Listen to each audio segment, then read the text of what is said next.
V imenu Očeta in Sina in Svetega Duha. Amen. Gospod z vami. In s tvojim duhom. Predno bomo slišali Božjo besedo, poslušali to novo zgodbo, najprej izvolimo kesanje, prosimo, da nam Bog očisti srca, da bomo s čistimi srci sprejeli to besedo. Moj Bog, žal mi je, da sem grešil In žalil tebe, ki si moj najboljši oče. Trdno sklenem, da se bom poboljšal. Pomagaj mi s svojo milostjo. Amen. Usmili se nas, vsemogočni Bog, odpusti nam naše grehe in nas privedi v večno življenje. Amen. Zdaj pa prosimo še z Oče našim in Zdravo Marijo, Boga, da nam da Svetega Duha, da bomo v moči Svetega Duha razumeli to besedo in tudi po njej živeli. Oče naš, ki si v nebesih, posvečeno bodi tvoje ime, pridi k nam tvoje kraljestvo, zgodi se tvoja volja, kakor v nebesih, tako na zemlji. Daj nam danes naš vsakdanji kruh in odpusti nam naše dolge, kakor tudi mi odpuščamo svojim dolžnikom. In ne vpelji nas v skušnjavo, temveč reši nas hudega. Zdrava Marija, milosti polna, Gospod je s teboj, blagoslovljena si med ženami in blagoslovljen je sad tvojega telesa, Jezus. Sveta Marija, Mati Božja, prosi za nas grešnike, zdaj in ob naši smrtni uri. Amen. Slava Očetu in Sinu in Svetemu Duhu, Kakor je bilo v začetku, tako zdaj in vselej in vekomaj. Amen. v imenu Očeta in Sina in Svetega Duha. Amen. Tako, zadnjič smo slišali, ko se je Jezus pogovarjal z učenci, kaj ljudi mislijo, kdo je on in kaj apostoli mislijo, in je Peter povedal, da je Jezus Mesija. No, zdaj bomo slišali, kaj Jezus na to odgovori. Kaj to pomeni, da je Jezus Mesija, da je odrešenik, da je prišel nas vse odrešiti in je napovedal, kaj ga čaka. Prisluhnimo. Učence je odkritje, da je njihov učitelj Jezus Mesija, ki ga je poslal Bog, razveselilo in vznemirilo. Podobno kot množice so tudi oni sanjali o Mesiju, ki bo velik judovski rešitelj in jih bo osvobodil. Prepričani so bili, da jih bo, ko bo okronan za kralja, zbral za svoje dvorne dostojanstvenike. Jezus je vedel, kaj premišljujejo. Prišel je čas, da jim razloži svoje mesijansko poslanstvo. Dobro me poslušajte, jim je rekel. Čakajo me težki časi. Verski voditelji mi bodo nasprotovali. Spletkarili bodo in kovali zarote, dokler ne bodo dosegli, da me zaprejo. Končno me bodo obsodili in usmrtili. Čez 3 dni bom ponovno vstal v življenje. Peter je vzkipel. Le s težavo je počakal, da je Jezus končal. Učitelj, ne govori tako, je rekel. Mi želimo nekaj drugega. Utihni, Peter, ga je ostro zavrnil Jezus. Tvoj nasvet je satanski. Na svet sem prišel, da bi izpolnil načrt Boga, mojega Očeta. Izpolnil bom njegovo voljo. Nato je k sebi poklical tiste ljudi, ki so stali ob strani. Ko so se vsi zbrali okrog njega, jim je rekel: Če hoče kdo hoditi za menoj, naj se pripravi na težke čase. Moj učenec je tisti, ki sledi mojemu zgledu. To pomeni, da se bo moral odreči lastnim ugodnostim in izbrati težjo pot. Človek, ki se oklepa svojega imetja, bo na koncu vse izgubil. Tisti pa, ki se je zaradi mene pripravljen vsemu odreči in na videz zapravljati svoje življenje, bo v resnici pridobil največ. Prejel bo resnično življenje, ki traja vekomaj. To življenje je vredno več kot karkoli na tem širnem svetu. Slišali smo, kako Jezus napove učencem, kakšen Mesija bo on.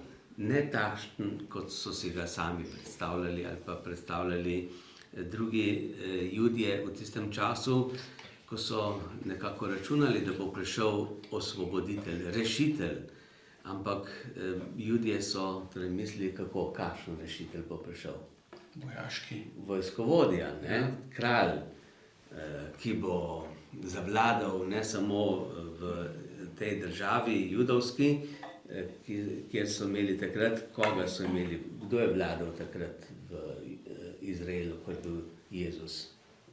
Rimljani, takrat so bili Rimljani. Okupatorji, ki so zavzeli, na silo zavzeli, in ljudje so se čutili prizadete, ker so morali uporabljati rimski denar, služiti Rimljanom, plačevati davke in tako naprej. Oni so hoteli pa biti samostojni. No in zato so čakali, da bo prišel en rešitelj. Jezus pa je povedal, da je prišel drugače. Pravi, da ga bodo izdali verski voditelji, pa tudi drugih voditeljev, takrat niso imeli verske, so bili tudi hkrati politični voditelji v tistem času za Jude, ker pač političnih direktno niso smeli imeti, ampak Rimljani so nekaj pustili tudi te svobode. No in Jezus napove, da ga bodo zavrgli, da ga ne bodo sprejeli in da ga bodo obsodili in usmrtili. To Jezus direktno pove učencem. In kaj Jezus želi, da bi učenci vedeli, kaj jih čaka, kaj čaka Jezusa in kaj čaka učence. Samo Jezus ni ostal pri tem, da bi rekel samo, da ga bodo zavrgli, križali, celo povedal, kako ga bodo umorili, da bo križan, ampak je napovedal, kaj se bo zgodilo potem. Kaj? Da bo vstal od mrtvih. Torej, to je tudi Jezus povedal, ampak tega še niso mogli takrat razumeti in sprejeti. No, zato bolj so se osredotočili na to, kaj se bo zgodilo. In Peter, ki je prej izpovedal vero, ti si Mesija, ti si odrešenik, ti si tisti, ki ga so preroke napovedovali in vsi čakamo, komi čakamo. In zdaj so prišli tisti časi, slepi spregledujejo, hromi hodijo, gobovi se očiščujejo in tako naprej. Vse, kar so preroke napovedovali, so videli, da se že uresničuje, zdaj so mislili samo še upor, zmaga in smo tam. Ampak Jezus pravi, ne bom jaz klical vojske, mi se ne bomo tako uprli, ampak na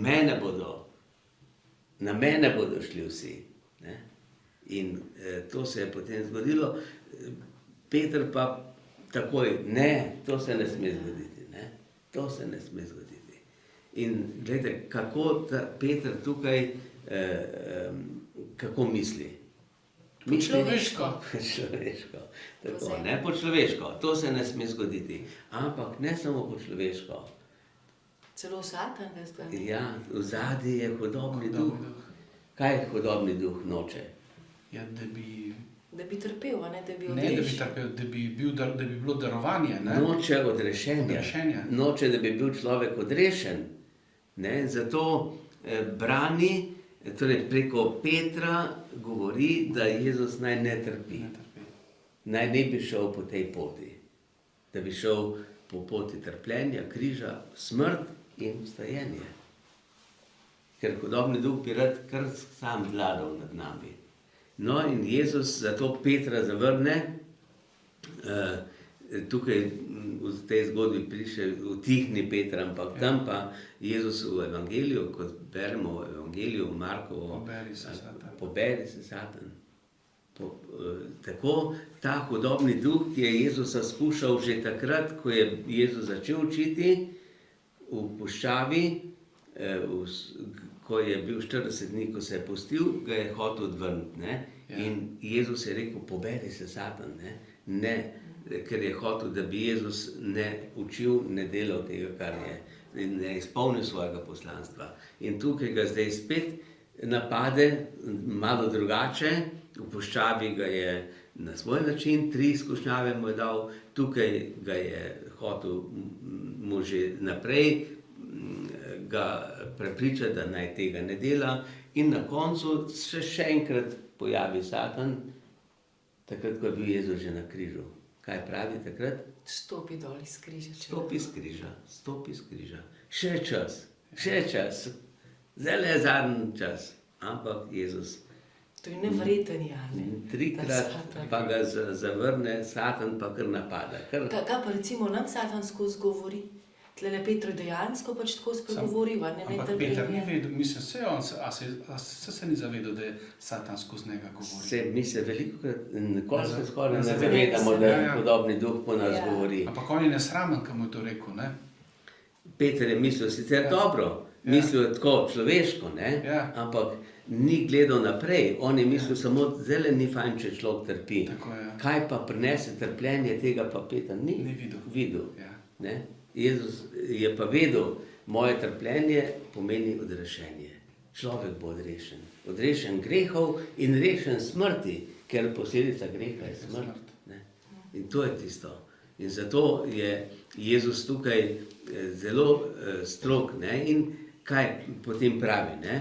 Jezus, zato sem prišel na svet, da trpim, da odrešim. To je moje poslanstvo. Ne? In to je očetova volja. Očetova volja je pa ljubezen. Očetova volja je, da se vsi zveličamo, da vsi pridemo v nebesa, da se raj vrne nazaj k nam. Ne? In to je Božje kraljestvo, ki je med nami dejansko v cerkvi. Če smo kristijani, ki izpolnjujemo Božjo voljo, potem smo v Božjem kraljestvu. In kaj je Božje kraljestvo? Je pa tukaj Jezus pravi, kdo je v njegovem kraljestvu? Kdor hodi za menoj in vzame vsak dan svoj križ, ta je. Kdor izpolni voljo nebeškega očeta. Kdor izpolni Božjo voljo. Glede, to je Božje kraljestvo. Jezus je izpolnil popolnoma očetovo voljo. In tudi mi želimo izpolnjevati Božjo voljo. Ne? Ampak Božja volja ni velikokrat lahka. Ni lahka, ne? Ni lahka. Je težka. Se moramo mi nečemu odpovedati. Ampak kaj je? Ljubezen pomeni to, da se odpovem sebi in se darujem za drugega. To je ljubezen. In Bog je ljubezen. In ljubezen je sreča. In ljubezen je življenje. Ne? Zato tukaj pravi tudi Jezus, kdor hodi za menoj, ta bo imel življenje. Pravi tukaj človek, ki se oklepa svojega imetja, bo na koncu vse izgubil. Če se oklepamo svojega imetja, smrt pride, vse bo šalo tukaj, vse izgubimo. Ampak če se še oklepamo svoje volje, moja volja se mora zgoditi, ne? To je včasih še težje. In gledajte, to je, Jezus je rekel, nas uči tudi v Očenašu, zgodi se tvoja volja. Mi prosimo Boga, Bog, prosimo, da naj se zgodi tvoja volja, da bomo spoznali tvojo voljo in jo sprejeli in uresničili, izpolnili. In to je potem, se pravi, sprejmeš vse, kar je, če rečeš, Božja volja je. Ne? In Mislec je rekel, da če mi rečemo, ko pridemo pred Boga, ko bomo enkrat prišli pred Boga, in Bog bo takrat pogledal naše življenje, kakšni smo, kaj smo naredili, oziroma takrat bomo v luči in bomo vse videli tudi za nazaj. In takrat bo pred nam vprašanje, kaj reči. In takrat, kdor bo rekel, zgodi se tvoja volja, Božja volja je, da se vsi zveličamo. Ne? Božja volja je, da stopimo v nebesa, da pridemo k njemu. Tudi če smo bili slabi. Tako kot je volja očeta pa mame, da pridejo otroci, tudi če so kdaj naredili kakšno napako, pridejo, da jih objamejo, da so pri njih. Tako Bog oče hoče. Je usmiljen in odpušča. No in kaj bo pa Bog rekel nam, če mi, a gremo v nebesa ali ne gremo? Ja, kaj je pa naša volja, ne? Ja, bo pa rekel, ne, naj se zgodi tvoja volja. zgodi se tvoja volja, a hočeš v nebesa ali nočeš. In takrat se bomo pa mi odločili, a gremo v nebesa ali ne. Bog nas noče prisiliti, noče nobenega vleči v nebesa. Ampak če nekdo noče iti, ga bo pa Bog mu pusti svobodno voljo. Tako kot v priliki o izgubljenem sinu. Hočem iti doma, nočem biti doma, nočem biti pri očetu. In oče mu pusti. In gre. Ampak ta sin se potem vrne. Ne? In ga oče sprejme. In tako Bog sprejema nas. In če pa noče, kdor pa noče, pa ga Bog tudi ne sili. Če nam je dal svobodno voljo, da to spoštuje. Zato vzeti križ pomeni odpovedati se svoji volji. Ne? Naj se zgodi tvoja volja. In če zaupam nekomu, ki me ima rad, vem, da bo zelo dobro. Ne? In če pogledamo zdaj konkretno v družini, v zakonu, če reče mož ženi, naj se zgodi tvoja volja, Kako klepo. je žena vesela, je kot nebesih. In če žena reče možu, naj se zgodi, tako kot ti želiš, tako se naj zgodi. In to je veselje. Ne?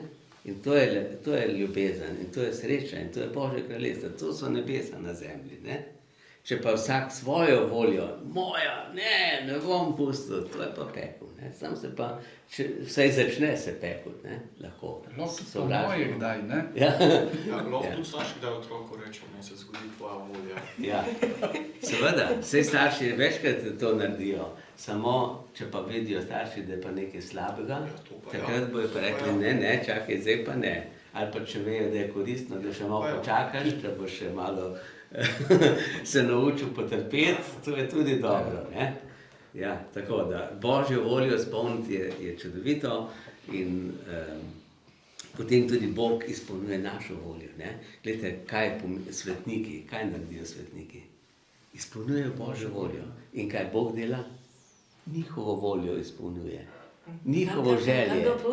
Njihove želje. Tako bolj, ko človek posluša Boga, bolj tudi Bog sliši njega. Ne? Zato svetniki izprosijo toliko čudežev in Marija, ki je tako izpolnila Božjo voljo. Ne?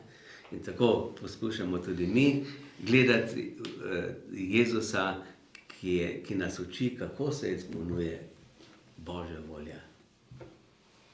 In zaključimo to naše srečanje zdaj še s pesmijo. Danes bomo zapeli Duša, lepo idi z mano.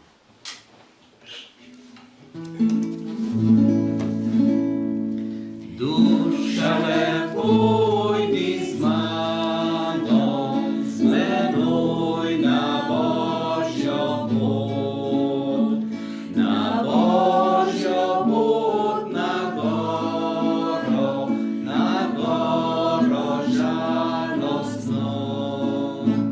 Tam videla boš duša ti, kaj Jezus Bog za nas trpi, za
angel, Varuh moj, bodi vedno ti z menoj.